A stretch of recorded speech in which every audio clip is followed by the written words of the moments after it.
On va filer direction l'Ukraine. Cette nuit, l'armée russe a bombardé l'oblast de Zaporijjia, privant plusieurs milliers de personnes d'électricité. Il y a eu des morts également du côté d'Odessa, mais dorénavant, c'est sur la ville de Pokrovsk, vous le voyez sur la carte, sur l'est du pays, que se focalisent toutes les inquiétudes ukrainiennes. Comment une nouvelle ville du Donbass est-elle en train de tomber aux mains des forces russes? On fait le point sur la situation avec Guillaume Lavial. La ville assiégée de Pokrovsk serait-elle sur le point de tomber aux mains des forces russes? Depuis plusieurs jours, des hommes de Moscou sont à l'intérieur de la ville. Pour l'heure, quelques centaines, mais leur nombre ne cesse d'augmenter. En urgence, l'état-major ukrainien dépêche ses meilleurs éléments dans cette ville minière du Donbass, devenue un symbole de l'offensive estivale russe. Sur mon ordre, des groupes combinés de forces d'opération spéciales opèrent dans la ville. Une opération complexe se poursuit pour détruire et chasser les forces ennemies de Pokrovsk. Si la guerre fait rage dans les rues de Pokrovsk, c'est aussi le cas dans la périphérie. Les Russes tentent par tous les moyens d'encercler la ville. Selon Kiev, c'est dans cet axe que Moscou concentre la majorité de ses forces. La situation à Pokrovsk est difficile. Toutes les forces russes sont là-bas. 170 000 ennemis sont concentrés dans cette zone. C'est énorme, vraiment énorme. Les Ukrainiens se livrent à une course contre la montre. Objectif, préserver le principal axe routier qui relie Pokrovsk au reste du pays. Pour Vladimir Poutine, c'est une question de principe. Il veut cette ville qui pourrait lui permettre à terme de conquérir le Donbass en entier. Voilà, et pour en parler, nous recevons autour du plateau Oksana Melnichuk. Bonjour à vous. Bonjour. Vous êtes politologue ukrainienne, également Jean-Antoine Duprat, bonjour. Vous êtes géopolitologue, ancien professeur associé à l'université Paris 4 Sorbonne. Est-ce qu'on peut dire que là, ce qui se passe de nous, on en a vécu depuis l'assaut russe contre l'Ukraine, de ce type de situation où on voit une ville assiégée par les Russes et puis ça prend du temps, beaucoup de temps, beaucoup de morts aussi, beaucoup de soldats. On se souvient du siège de Mariupol, notamment, qui avait été terrible, mais au final pris par les Russes. Est-ce que là, ce qui se passe, on a l'impression tout de même que ça devient un coup dur quand même pour l'Ukraine? Ça est devenu un coup dur pour l'Ukraine depuis le 22 février 2022. Donc vous dites depuis Voilà. l'entrée de l'armée russe en Ukraine. Dès le début, parce que dès le début, l'Ukraine se bat avec une main qui est serrée derrière le dos. Ça veut dire qu'on a toujours une promesse de l'aide, mais de l'autre côté, oui ou non, oui et non. Je rappelle qu'en contrepartie de sa sécurité promise, en 1994, l'Ukraine a rendu 1900 têtes nucléaires, vous imaginez? On a été tranquille, on a été un peu infantile peut-être en pensant que ça va, on est tranquille, on a rendu quand même notre armement nucléaire, on a montré notre aspiration à la paix. En contrepartie, on a reçu quand même les signatures des États-Unis, de la Russie, de Grande-Bretagne pour la garantie de sécurité. Et on a pensé que l'Europe va nous aider tout de suite. Et je dis ça parce que pour que nos spectateurs ne pensent pas que l'Ukraine demande toujours, non, on est dans le manque de dollars. Non, on demande juste de répondre à les promesses qui étaient données. Et aujourd'hui, avec tout ce qui fait Trump, soit je donne les missiles, soit je ne donne pas les missiles. On va y aller petit à petit, étape par étape. On va déjà parler de Pokrovsk, ce qui nous intéresse aujourd'hui. Parce que là, l'Ukraine résiste. Voilà, l'Ukraine résiste, mais Volodymyr Zelensky a prévenu, en effet, que la Russie concentrait véritablement ses forces. On les a vus, Jean-Antoine Duprat. On parle de 10 000 hommes, qui seraient, et surtout une tactique militaire qui aurait changé de la part des Russes. Il y a eu plusieurs chiffres qui ont été donnés, notamment par Volodymyr Zelensky. Il a même parlé à un moment donné de 170 000 hommes autour. Exactement, c'est ça. Bon, ça dépend quelle zone on prend en considération. Ce qui est certain, c'est qu'on a une position importante. C'est un nœud important, cette conurbation, parce qu'on parle de Pokrovsk, c'est notre ville à côté. Les portes pour Donbass. Voilà, pour le Donbass. Et si on regarde bien, qu'est-ce que cherchent à faire les Russes aujourd'hui? Ils cherchent à avoir la totalité de l'oblast. Et effectivement, s'ils arrivent à conquérir Pokrovsk, là, ils vont pouvoir pratiquement avoir la totalité de l'oblast. Ça, c'est la première des choses. La deuxième des choses, c'est que derrière, qu'est-ce qui pourrait se passer? On a vu que Trump a proposé un arrêt des conflits sur la ligne actuelle de front. C'est vrai que si les Russes arrivent à gagner, la ligne de front, elle va aller aux limites de l'oblast, mais après, rien ne les empêche de continuer derrière. Donc, alors c'est sûr que les Ukrainiens, à mon avis, sont en train de faire des lignes de défense derrière, évidemment. Mais quand on voit la topographie du terrain, il faudrait aller sur place. Moi, je ne suis pas allé sur le terrain, mais quand on voit la topographie du terrain, on peut un peu s'inquiéter parce qu'il y a quand même un endroit qui est assez une plaine. Quand même. C'est assez plat et il n'y a pas ces conurbations urbaines qui sont des endroits très importants pour résister. parce que dans des zones urbaines, on ne se bat pas du tout comme en grasse campagne. Bien sûr, oui, bien sûr. C'est beaucoup plus, je dirais, facile à défendre, entre guillemets, que la grasse campagne. Alors, vous parliez justement du point sur la situation. On va essayer de le faire avec Guillaume Ancel, qui est un ancien officier, auteur du blog Ne pas subir. Il était, en début de journée, l'invité de France Info. On l'écoute. La ville de Pokrovsk est prise en tenaille au nord, au sud et à l'est. Donc, quand on regarde sa situation, je veux dire tactique d'un point de vue militaire, la situation à terme n'est pas tenable. Elle rappelle d'ailleurs le combat, je ne sais pas si vous en souvenez, c'était avant Donald Trump, de la ville de Bakhmout, qui avait fait l'objet de duels d'artillerie, de destruction massive, et qui en fait avait terminé bien sûr par la chute de la ville de Bakhmout, mais sans que ça change réellement quelque chose sur le front. Et il faut le remettre dans le contexte actuel. Pourquoi les Russes se concentrent sur Pokrovsk? Parce que les négociations sur la sortie de guerre en Ukraine ont lieu actuellement entre Donald Trump et Vladimir Poutine. Et qu'évidemment, Poutine veut montrer qu'il avance, alors qu'en réalité, il avance vraiment à pas de fourmi. Il n'est pas capable de dominer l'armée ukrainienne aujourd'hui. Oksana Melnichuk, alors en effet, on le dit souvent, Vladimir Poutine avance doucement, mais pourtant aujourd'hui, il avance tout de même, voilà, quoi qu'on en dise, même si c'est doucement. Quel impact que ce genre de nouvelles sur la population ukrainienne? Vous savez, il avance, mais géopolitiquement parlé, il n'avance pas du tout. Et c'est pour ça il fait la frappe maintenant sur la population civile. Il n'arrive pas à avoir au moindre victoire sur le front, parce que tout ce qui se passe aujourd'hui, c'est que il avance, il prend quelque part quelques trous dans la terre en mettant le drapeau russe en disant qu'on avance. Vous savez, il s'agit aujourd'hui de mètres au carré, pas des kilomètres. Ouais. Mais là, quand même, Pokrovsk, on voit que c'est important. Vous l'avez répété, c'est un nœud ferroviaire extrêmement important. Mais comme il y a une résistance énorme, d'ailleurs, c'est le général Boudanov, notre chef du service de renseignement militaire, qui mène les opérations spéciales aujourd'hui là-bas, parce que l'objectif de l'armée ukrainienne aujourd'hui là-bas, c'est, comme on dit en langue militaire, nettoyer les territoires. Ça veut dire retirer toute cette...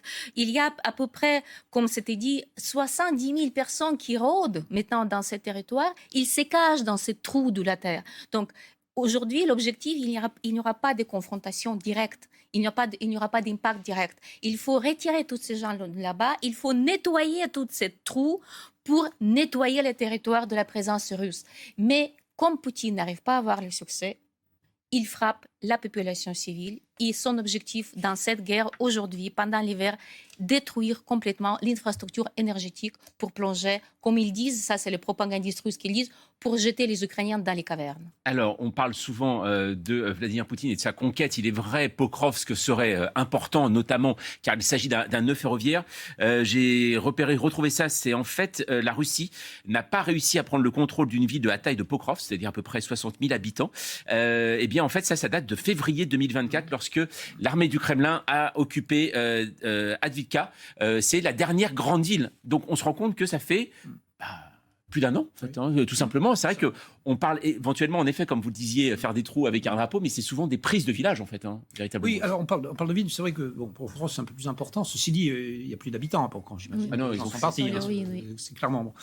Donc, mais si vous voulez, on assiste depuis le départ, effectivement, et depuis le départ de la guerre, hein, on assiste à une inefficacité, entre guillemets, de l'avance russe. C'est-à-dire qu'il grignote petit bout par petit bout. Et puis ce qui a changé beaucoup aussi, c'est la façon de faire la guerre. Regardez l'importance que prennent les drones aujourd'hui.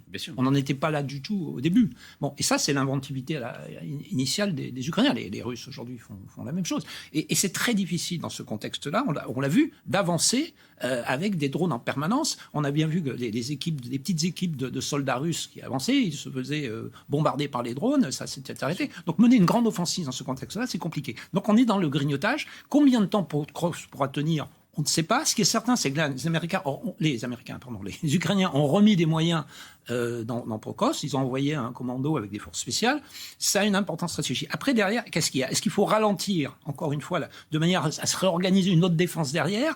Est-ce que c'est aussi le timing sur lequel jouent les Russes? Ça, c'est très probable par rapport aux négociations qu'il y a actuellement avec les Américains. On est dans cette situation-là. Mais ce qui est certain, c'est que les Russes n'arrivent pas pour l'instant à prendre de décisions. Mais ça en doit beaucoup au courage et à la détermination des Ukrainiens depuis le début du conflit. Il y a aussi un timing auquel on ne pense pas forcément parce qu'on est en France, Oksana Melnichuk, mais c'est l'hiver. Exactement. L'hiver, on le sait très bien que les combats sont gelés presque en hiver. Là, on s'en approche de l'hiver. Est-ce qu'il y a aussi une accélération volontaire de la Russie là-dessus, parce qu'on le sait très bien qu'après, ça va être plus compliqué. Bien sûr, on connaît parfaitement leur stratégie et leurs objectifs. L'objectif, c'est prendre Pokrovsk, contrôler Donbass. Ils n'ont pas en mesure de faire une grande offensive aujourd'hui. Vers Kiev, par exemple. Voilà, il ne peut pas. Aujourd'hui, l'offensive russe qui était commencée et qui était largement médiatisée de l'été, il est échoué. Donc, il prépare maintenant une place d'armes pour préparer tranquillement l'offensive prochaine pour le printemps. D'accord. Mais les experts militaires ukrainiens disent qu'aujourd'hui, l'OTAN fonctionne plutôt à la guise de l'Ukraine. Donc, notre objectif aujourd'hui, c'est, comme j'ai expliqué, c'est nettoyer ce territoire, créer une impossibilité pour les Russes pour avancer, parce que cette place d'armes pourrait donner la possibilité d'aller vers Donbass et aussi préparer l'offensive contre Kharkiv. Donc, c'est pour ça, cet endroit, il est très stratégique.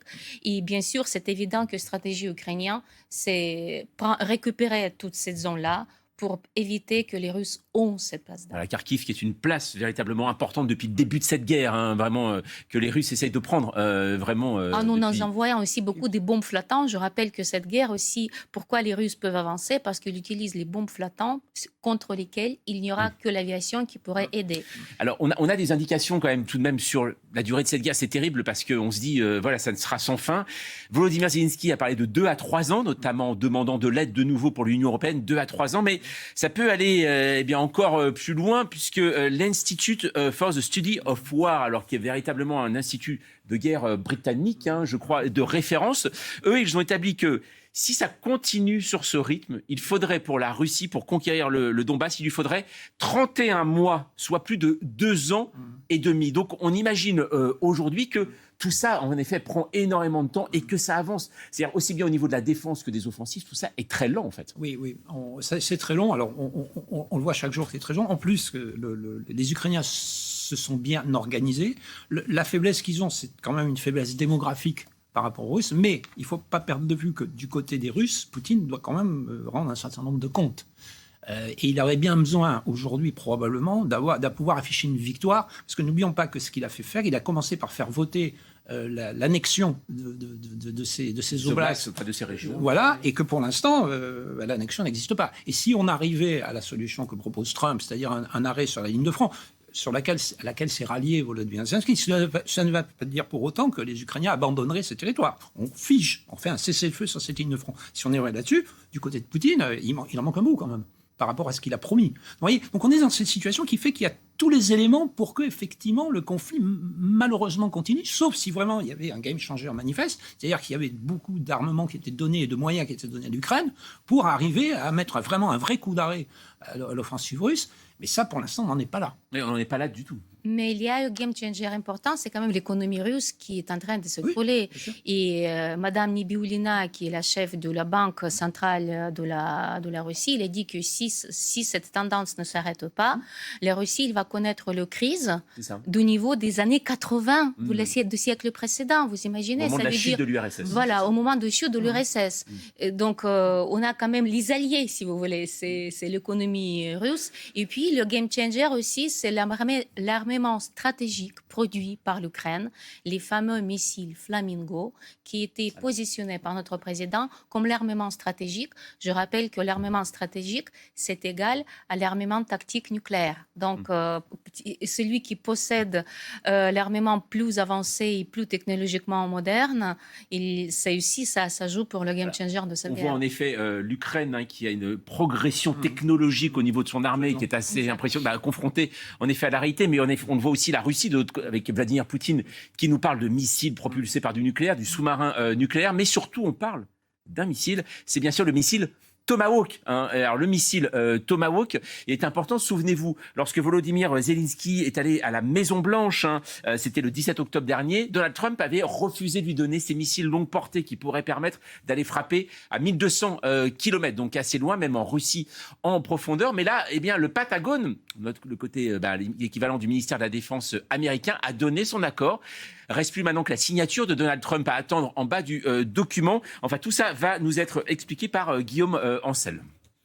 Le fait que le Pentagone donne son feu vert n'est que, un argument de négociation, parce qu'en réalité, c'est bien sûr Donald Trump qui décide, et comme vous l'avez souligné, à ce stade, Donald Trump n'a rien décidé du tout, il remet l'option sur la table. Mais pour la Russie, compte tenu des attaques incessantes de l'Ukraine sur ses installations pétrolières, qui mettent réellement son économie en difficulté, qui font quasiment pas de victimes, contrairement à ce que font les Russes, le fait qu'il y ait des missiles de croisière qui puissent être livrés à l'Ukraine serait une vraie difficulté pour la Russie, qui aurait beaucoup de mal à les intercepter et qui là verrait se détruire des cibles, y compris protégées en sens de bunkerisées ou avec des systèmes de défense solaire relativement sophistiqués autour.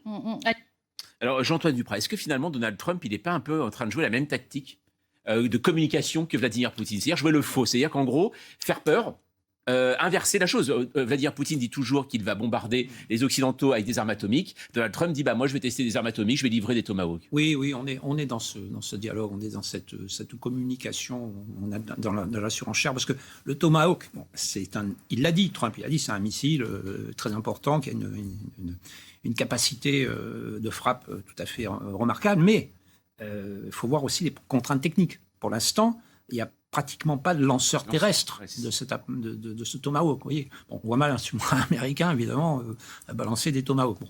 Donc, on en est là. Mais effectivement, on est dans cette rhétorique. C'est-à-dire qu'on a vu sur le Tomahawk quand même qu'au départ, Trump, il y a une dialectique qui est comme parfois approximative.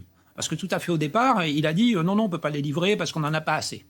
Après, il a dit oui, mais bon, il ne serait peut-être pas adapté non plus parce que c'est quelque chose de très puissant. Bon, d'accord, ok. Puis là, aujourd'hui, il fait dire par le Pentagone, il fait lever la première option qu'il avait mis en avant en disant on n'en a pas assez. Vous voyez, donc c'est un élément de discussion avec effectivement Poutine. Mais bon, est-ce que ça marche vraiment? Ça lui permet aussi de se dégager un petit peu de ses contradictions, je dirais, au niveau interne. Mais ce n'est pas forcément là-dessus qu'il faudrait jouer. Ce qui est très important pour les Ukrainiens, c'est quoi? C'est la fourniture d'avions, notamment. D'avions. Et là, les F-16, les Américains, ils en ont. Bien sûr, bien sûr. Ils en ont. Bon, alors ça, ils peuvent les fournir. C'est la fourniture du renseignement. Il faut que ça se maintienne. Je veux dire, donc il y a des tas d'autres domaines dans lesquels on pourrait aider l'Ukraine. Là, on s'est focalisé sur des domaines. De l'autre côté, on a Poutine, lui, qui nous ressort le missile Orachnik. Après, il va nous parler du drone marin, etc., la torpille nucléaire. Bon, voilà. Vous voyez, donc il faut faire un peu la part des choses à ce niveau-là. Oksana Melnichuk, comment vous le jugez finalement, Donald Trump? Parce que le 17 octobre dernier, Volodymyr Zelensky, quand il arrive à Washington, il est persuadé qu'il va les avoir, ces missiles. Et puis la veille, il appelle Vladimir Poutine. On a presque eu l'impression que c'était une sorte d'ancien amoureux toxique, en fait. En gros, il suffit qu'il l'appelle pour qu'il lui donne raison. Est-ce que c'est là où toute la difficulté pour comprendre, en fait, la manière dont fonctionne Donald Trump sur l'Ukraine? Vous savez, la manière comment il fonctionne sur l'Ukraine, je le traite comme l'accélérateur de technologie militaire ukrainien. Parce que dès qu'il commence à hésiter, tout de suite, on a tous nos cerveaux, tous nos ingénieurs qui se mettent à travailler. Parce qu'aujourd'hui, pour se calmer un peu, au niveau des Tomahawks, ce n'est pas le Tomahawk à eux-mêmes qui compte, c'est leur quantité. Parce que si Donald Trump va nous livrer 5 missiles, ce n'est pas suffit même pour avoir un game changer, comme vous dites. Vous voyez, faire changer, en fait. On a déjà vécu ça. Vous vous souvenez quand on a tous attendu les chars? Oui, bien sûr, les chars, bien sûr. Tout le zooparc des chars, les léopards, et tout ça. Et alors? Le temps, quand on a parlé de livraison de ces chars, les Russes, ils ont tout fait pour éviter que les chars auront un vrai impact efficace. Donc aujourd'hui, il faut aller en vitesse. Ce qui est important au niveau de Donald Trump, c'est son rencontre avec Xi Jinping. Président chinois. Parce que cette rencontre, tout ce qui a été décidé pendant cette rencontre, ça montrait que Donald Trump n'est pas en capacité de finir cette guerre à lui tout seul. Il est allé voir Xi Jinping pour avoir un allié. Et aujourd'hui, la lecture que nous avons aujourd'hui, qu'ils ont déjà mis un accord qu'il faut finir cette guerre. La question qui est cruciale pour les Ukrainiens aujourd'hui, c'est que les Chinois, ils ne veulent pas que les Russes perdent cette guerre. Tandis que les Ukrainiens veulent gagner cette guerre. Et tout le travail de nous, des analystes et des journalistes, ce sera suivre cette guerre, si vous voulez, de l'information et des principes aussi, parce que aujourd'hui, les négociations, ils tournent déjà non autour de livraison de l'armement, mais comment faire sortir de la guerre la Russie pour qu'elle ne perde pas sa tête. Pour les Ukrainiens, la vraie victoire, c'est la défaite totale. et de l'armée russe et de Poutine. Voilà, c'est ça, et de retrouver l'entièreté de ton territoire. Exactement. Jean-Antoine Duprat, on le voit, est-ce que cette solution, c'est vrai qu'on s'est dit parfois, elle peut être à Paris, à Londres, elle peut être en Europe, elle peut être à Washington, mais c'est vrai que Pékin, c'est vrai qu'on en parle assez peu vu d'ici. Alors, Pékin, c'est quand même un allié qui ne dit pas son nom de Vladimir Poutine. oui, et puis il faut remettre le conflit en Ukraine dans le grand jeu mondial, Bien sûr. si vous voulez. C'est-à-dire que que Trump a effectivement rencontré le président chinois. De quoi ont-ils parlé? Est-ce qu'ils ont parlé en priorité de l'Ukraine? On ne sait pas. En tout cas, ils ont parlé de quoi? Ils ont parlé des terres rares. Et là, les Chinois ont fait, entre guillemets, plier les Américains sur les droits de vote. Donc, si vous voulez, on a des rapports de force actuellement qui se font entre la Chine et les États-Unis. Il y a des éléments de négociation à l'intérieur de ça. Et malheureusement, la problématique de la guerre en Ukraine actuellement est au second plan par rapport à d'autres intérêts qui sont ceux des Américains, d'après Trump, si vous voulez. Donc, lui, en plus, ce qu'il voudrait, c'est un découplage entre la Russie et la Chine. Bon. Est-ce qu'il est bien parti pour le faire? On parlait de Donald Trump, là. Hein. Oui, Donald Trump. Est-ce qu'il est bien parti pour le faire? C'est pas certain. Les Chinois, eux, vous l'avez dit, ils ont intérêt à ce que la guerre, c'est un abcès de fixation qui est dans le camp occidental, qui ne les empêche pas d'ailleurs de faire du commerce avec l'Europe. Et puis, alors, l'absence, c'est l'Europe. Oui, bien sûr. On fait quoi là-dedans, nous? Voilà. Oksana Manichou, est-ce que vous avez peur de temps en temps que les opinions mondiales n'oublient pas l'Ukraine, mais se disent, comme le fait Donald Trump, en gros, que ça passe au second plan? La première chose, les Ukrainiens n'ont jamais peur. Ouais, très bien. Ça, ça n'existe J'ai plus. appris, oui, d'accord. Non, mais ça m'inquiète parce que c'est vrai que dès que vous oubliez l'Ukraine et la guerre en Europe sur les flancs est de l'Europe, ça veut dire que la machine de propagande russe fonctionne bien. Parce que tout est fait par les Russes pour attirer l'attention de l'Europe pour quelque chose d'autre que l'Ukraine. Parce que le destin de l'Europe se décide sur ce front. Et ce n'est pas uniquement l'histoire de l'aide ou non-aide militaire, c'est aussi de l'état de l'esprit, l'idéologie. Il y a une grande erreur, j'ai aperçu dans les médias européens, on pense que le monde russe, fameux russe qui mire, c'est une idéologie. Le monde russe, ce n'est pas une idéologie, c'est l'armement de la Russie. Ils l'utilisent où ils peuvent. Et il faut toujours consacrer au moins quelques minutes, mais une fois par semaine, pour éclairer ce qui se passe au niveau géopolitique sur l'Ukraine. Eh bien, c'est même ce qu'on fait. Pour le placer, comme dit mon collègue, que le placer cette guerre dans le niveau mondial et géopolitique. Bien sûr, on fait ça plusieurs fois par jour, même nous. Voilà. Vous voyez déjà. C'est pour ça qu'on est là avec vous. Bien sûr. Merci beaucoup, en tout cas, Oksana Manichou, d'être passée aujourd'hui par France Info. Merci.